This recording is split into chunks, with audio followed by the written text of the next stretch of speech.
নমস্কার, কেমন আছেন সবাই? রূপকথার নতুন একটি ব্লগে আপনাদেরকে অনেক স্বাগত জানাই। আজকে অনেক সকালে ঘুম ভেঙে গেলেও ওই ব্ল্যাঙ্কেটের তলা থেকে উঠতে একদমই ইচ্ছা করছিল না। তার উপরে শরীরটা প্রচণ্ড খারাপ, তো ভাবলাম আজকে একটু লেট করেই উঠবো, তারপরে সংসারের কাজগুলো শুরু করব। আর আপনারা ভাবছেন না দোতলা ঘরের দরজাটা খুলেই আমি এদিক ওদিক কেন তাকাচ্ছি? গতকালকে আমি দিয়েছিলাম এখানে ধোঁয়া, ওই যে বোলতার চাক করেছিল লাইটে, তো দেখলাম অর্ধেক তো চলেই গিয়েছে, আর অর্ধেকটা না দেয়ালে, লাইটে, দোনলায় এগুলোতে বসে আছে।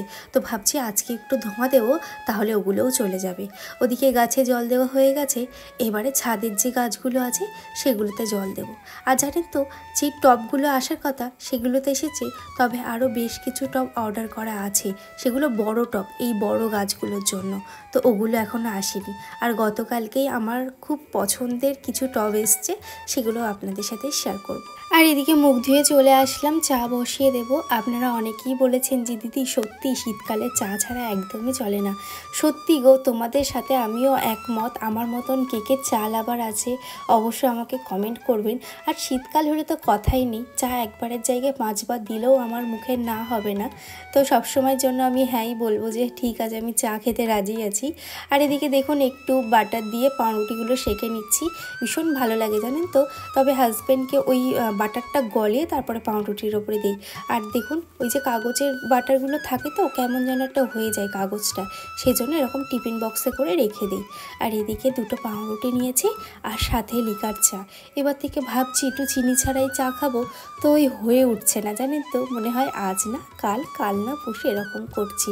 মানে চায়ের সাথে যেন কোনো কিছু কম্প্রোমাইজ নেই আমার কাছে। তো এদিকে দেখুন মাম্মামকে একটা বকা দেওয়ায় দেখুন কীরকম সুন্দর লক্ষ্মী মেয়ের মতন খেয়ে নিচ্ছে। আর এদিকে আমি চাটাও খেয়ে নিলাম। এদিকে দেখলাম ওটসটা তো কাটা নেই, আর ওটসটা অল্প ছিল, সেজন্য ভাবলাম বড় প্যাকেটটাই কাটি। আর আমি সাফালা ওটসটাই সবসময় প্রেফার করব, কারণ এটা না প্রচণ্ড ভালো ওটসটা। আর ওটসটা আমি আর মাম্মাম ভীষণ ভালো খাই। আর আমার হাজব্যান্ড, শাশুড়ি মা এরা বলে যে কিরম ঘাস ঘাস মতো লাগছে, তবে আমার না বেশ ভালো লাগে ওটস খেতে। তবে সবজি দিয়ে আজকে ওটসের খিচুড়ি বানাবো। আচ্ছা, আমার মতন কে কে ওটস খেতে ভালোবাসেন জানাবেন তো। সিক্রেট ব্লগার তাইহিবা দিদিভাই আমাকে কমেন্ট করেছে, দিদি আমি না একটা নতুন চ্যানেল খুলেছি, আমার তো এই চ্যানেলটা ফ্রিজ হয়ে গেছে, ভিউজ তো হয়ই না, নতুন চ্যানেলটা শর্টস আপলোড করব, ভাবছি তুমি একটু সাজেস্ট দেবে যে কী রকম ভিডিও আপলোড করলে ভালো হয়। তো আমি বলবো তুমি যদি শর্টস দাও তো শুধুমাত্র শর্টসই দাও, আর যদি তুমি লং দাও তাহলে শুধুমাত্র লংয়ের ওপরে ফোকাস করেই তুমি ভিডিও আপলোড করো। এবং তুমি যদি শর্টস লং দুটোই আপলোড করতে চাও তাহলে সেক্ষেত্রে কিন্তু দুটোই কন্টিনিউ করবে, কোনোটা বসিয়ে রাখবে না। এই শর্টস আজকে দিলে 2 দিন পরে দেবে না, আবার শর্টস দিলে এদিকে লংটাও আজকে দিচ্ছ কালকে দিচ্ছ না। মানে একটা রুটিন মাপ, যেটা আমি সবসময় বলি যে একটা রেগুলারিটি, একটা টাইম মেনটেন কিন্তু করতে হবে। আমি যেহেতু শর্টস নিয়ে আমি টাইমটা মেনটেন করতে পারবো না, বা আমি শর্টস হয়তো বানিয়ে উঠতে পারবো না, সেই জন্য কিন্তু আমি এই চ্যানেলে কোনো রকম শর্টস আপলোড করি না। আপনারা আমার চ্যানেলে গিয়ে দেখতে পারেন যে আমার চ্যানেলে শর্টস বলে কোনো অপশানই দেখাবে না, কারণ আমি শর্টস আপলোড করব না। আমি প্রথম থেকে মাইন্ডসেট করে নিয়েছিলাম যে নতুনভাবে যখন আমি চ্যানেলটা খুলেছি সিরিয়াসভাবে কাজ করব, আর আমি লংয়ের ওপরেই ফোকাস করব। একটা লং ভিডিও বানানোর পিছনে যে কতটা খাটনি, মানে সেই লং ভিডিওটা 1 ঘন্টা কি 1.5 ঘন্টার মতন লং ভিডিও হয়, সেটাকে কেটে 10-12 মিনিট করা, তারও ছোট হয়ে যায় মানে খুব ভালো এডিটিং করলে। তারপরে সেটার পিছনে ভয়েস ওভার করা, থাম্বনেল বানানো, তারপরে সেটাকে খুব সুন্দর করে একটা প্রেজেন্ট করা, মানে মুখের কথা নয়। তার উপরে আমার একটা ছোট্ট মেয়ে আছে, পুরো সংসারের দায়িত্ব আছে। তো সেই জন্য বলছি যে যদি তুমি পারো দুটো মেনটেন করতে তাহলে শর্টস লং একসাথে দাও, আর যদি মেনটেন করতে না পারো যে কোনো একটার ওপরে, মানে শর্টসের ওপরে নয় লংয়ের ওপরে, যে কোনো একটার ওপরে ফোকাস করো। তো আশা করছি তোমাকে আমি খুব ভালোভাবে বোঝাতে পেরেছি। সর্বাণী দত্ত দিদিভাই আমাকে কমেন্ট করেছে, খুব সুন্দর ভিডিও তোমার, রোজ দেখি কিন্তু লেখার সময় পাই না, আজ লিখলাম। তুমি খুব সুন্দর করে সব কিছু কাজ করো, কেন সময় পাও না দিদিভাই? যখন ভিডিওটা দেখো একটা অন্তত হার্ট চিহ্ন দিও বা একটা স্মাইল চিহ্ন দিও, আমার ভীষণ ভালো লাগবে। এই তোমরা আগে আমাকে অনেক কমেন্ট করতে, আস্তে আস্তে তোমাদের কমেন্টগুলো না কমে যাচ্ছে। তো ভাবছি কেন হচ্ছে এরকম, যে তোমাদেরকে আর কমেন্ট করতে ভালো লাগছে না। তো মাঝে মধ্যে এটাই ভাবি যে হয়তো আমার দিদিভাইরা আর কমেন্ট করছে না, বা এই বোনটার কাজ হয়তো বা বোনটার ভিডিও হয়তো আর ভালো লাগছে না। মাঝে মধ্যে মনে হয় কিছু কিছু দিদিভাইরা আছেন যারা আমাকে রোজ কমেন্ট করেন, এবং প্রত্যেকটা ভিডিওতে সেই দিদিভাইদের কমেন্টগুলো যদি আমি না পাই না, ভীষণ মন খারাপ হয়ে যায়। তো যাই হোক, আশা করছি আপনারা আমাকে এইভাবে ভালোবাসা দেবেন, আর এই বোনটার কোনো ভুল ত্রুটি হলে সেটাও বলবেন। আপনাদের সাথে কথা বলতে বলতে এদিকে আমি সবজিগুলোও কেটে নিলাম। জানেন তো, আজকে ঘুম থেকে উঠতে অনেকটাই লেট হয়ে গেছে, যেই জন্য না কাজের হাতামাতা পাচ্ছি না যে কোনটা ফেলে আগে কোনটা করব। আর ঘুম থেকে উঠেই আমি দুটো বেড কাভার, তারপরে মাম্মামের বাবার সোয়েটার, জামা কাপড়, মাম্মামের জামা কাপড় সমস্তটাই ভিজিয়ে দিয়েছি। সমস্তটাই ভিজিয়ে দিয়েছি। এইবারে ঘরের কাজগুলো করব, আর ওপরের ঘরটাও মুছতে হবে। আগে ঝাড় দিয়ে নেব, তারপরে মুছবো। নিচের ঘরগুলো ঝাড় দেওয়া আছে, শুধু একটু মুছে নিলে হয়ে যাবে। আমার বেডরুমটা ক্লিন করলাম। আর আমার শরীরটা প্রচণ্ড খারাপ, মানে দুদিন হতে পারছে আমার শরীর অসুস্থ হয়ে পড়ছে। আমি জানি না এইভাবে আমি কতদিন চলবে আমার। আর এই শীত পড়লে আমার শীতকালটা যেমন ভালো লাগে অন্য অন্য বছরের তুলনায়, এবার এই শীতকালটা পড়তেই আমার শরীরটা প্রচণ্ড খারাপ করেছে। গলা দিয়ে, মানে আমি সকালে যখন উঠেছি আমি গলা দিয়ে কোনো আওয়াজ বের করতে পারছি না, এতটা গলা ব্যথা, মানে ধূপ গিলতে গেলেও ব্যথা করছে। তো একটু গরম জল খেলাম, তারপর একটু চা খেলাম, তারপর আস্তে আস্তে গলাটা ছাড়লো আর কি।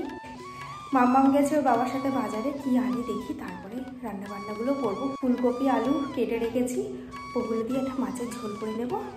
আর যতক্ষণ না আসছে ততক্ষণ ওপরে ঘরের কাজগুলো করে নিই। চলুন দেখতে থাকুন। ওদিকে যতক্ষণ বাজারটা আসছে ততক্ষণ ভাবলাম ঘরের কাজগুলোই গুছিয়ে নিই। আর দেখুন যে কোকোপিটগুলো শুকাতে দিয়েছিলাম না, আজকে বেশ ভালোভাবে শুকিয়ে যাবে। বেশ কিছু মানে ভিজে আছে, সেগুলো আশা করছি আজকের মধ্যে শুকিয়ে যাবে।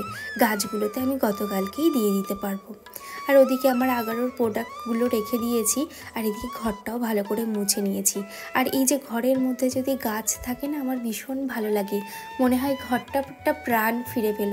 সেই জন্য গাছগুলো আমি যখনই পাচ্ছি ঘরের মধ্যে রেখে দিচ্ছি। আর বেশ কিছু গাছ তো এখনও আছে, সেগুলো ঘরের মধ্যে রাখবো।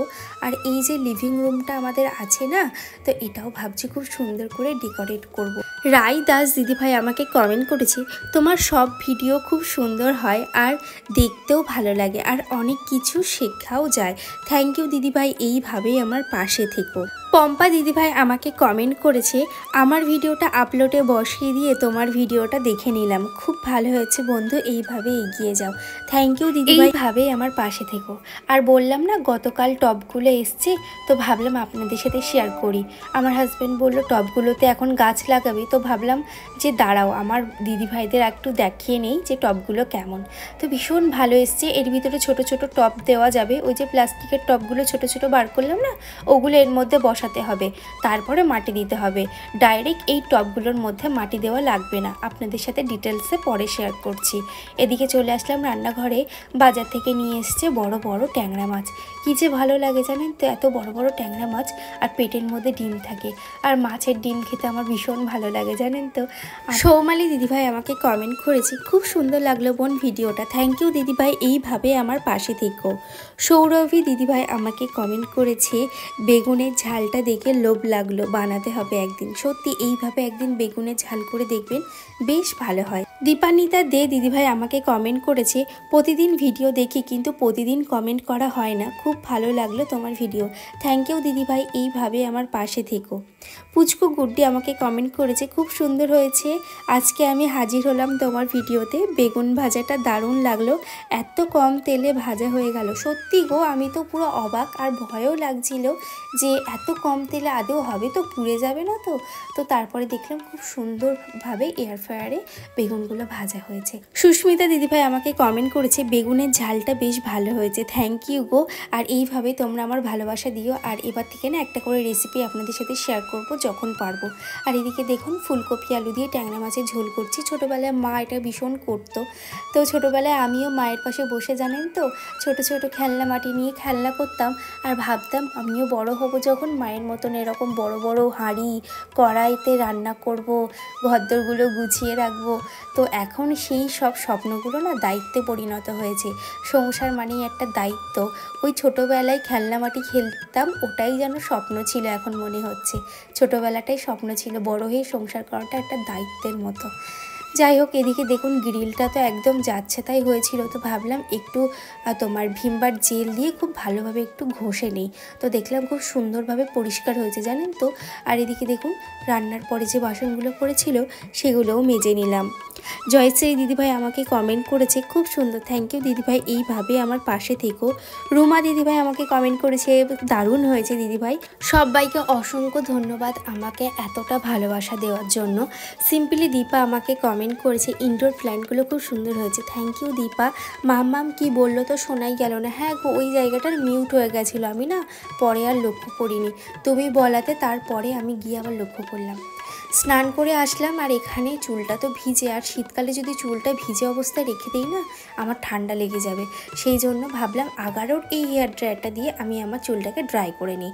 আর তোমরা যদি এই হেয়ার ড্রায়ারটা কিনতে চাও ডেসক্রিপশানে আমার লিঙ্ক দেওয়া আছে, অ্যামাজন থেকে ইজিলি পারচেস করতে পারো। আর শীতকালে জানেন তো একটা হেয়ার ড্রায়ারে খুব দরকার হয়। আপনারা যদি কিনবেন মনে করেন তাহলে এই আগারোর হেয়ার ড্রায়ারটা কিনতে পারেন, ভীষণ ভালো। লিঙ্ক আমার ডেসক্রিপশানে দেওয়া আছে। স্বপ্ন রঙিন দিদিভাই আমাকে কমেন্ট করেছে, তোমার ভিডিওর গল্পগুলো খুব সুন্দর। আমি ভিডিওতেও এই রকমভাবে গল্প করার চেষ্টা করছি, বাট তোমার মতন গুছিয়ে বলতে পারছি না কেন। তো তুমি যখনই মনে করবে তোমার সামনে তোমার বান্ধবীরা তোমার দিদি ভাইরা বসে আছে, তুমি তাদের সাথে গল্প করছো, তখন না ইজিলি এরকমভাবে তুমি তাদের সাথে কথা বলতে পারো। নবনীতা দিদিভাই আমাকে কমেন্ট করেছে, তুমি চশমা যেন পড়ো, আমারও মাইনাস পাওয়ার চশমা পড়তেই হয়। তারপর তোমার তো মাইগ্রেন আছে, নিজের খেয়াল রেখো, এত কাজ করো, নিজের তো যত্ন নেওয়া উচিত। আর বেশি টেনশন করো না, সাবধানে থেকো, সুস্থ থেকো। থ্যাংক ইউ দিদিভাই, এইভাবে আপনারা আমার পাশে থাকবেন।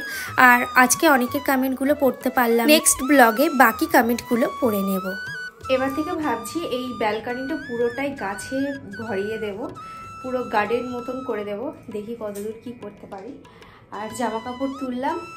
অনেকেই বলছিলেন যে দিদি আপনার যে ট্রাইপডটা আছে সেই ট্রাইপডের লিঙ্কটা দেওয়ার জন্য। তো ট্রাইপডের লিঙ্ক আমি কিভাবে দেবো, এটা আমি অফলাইন থেকে কিনেছিলাম। আর ট্রাইপডের অবস্থাটা একদম যাচ্ছে তাই অবস্থা। আমি গার্ডার লাগিয়ে ট্রাইপডটা চালাচ্ছি, একটা ট্রাইপড অর্ডার করব। কি অর্ডার করি না করি সেটা আপনাদের সাথে অবশ্যই শেয়ার করব, চাইলে লিঙ্কও শেয়ার করব। আগে আমি অর্ডার দেই, কোনটা ভালো আগে দেখে নিই, আমি ইউটিউবে দেখে নিই সব কিছু যে কোন ট্রাইপডটা ভালো হয়। আর এখন ঠাকুরের পুজোর বাসনগুলো পারবো, আর তারপরে নিচে যাব। মাম্মাম ঘুমাচ্ছে আর আমিও গিয়ে একটু শোবো, প্যারাসিটামল খেতে হবে, তা না হলে আমি পুরো চোখ দিয়ে তাকাতে পারছি না, এত চোখ নাক মুখ জ্বালা করছে। যাই হোক, তাহলে চলুন ব্লগটা আর বড় করছি না, এখানেই শেষ করছি। দেখা হচ্ছে পরবর্তী ভিডিওতে, ততক্ষণ সবাই সুস্থ থাকবে, টাটা।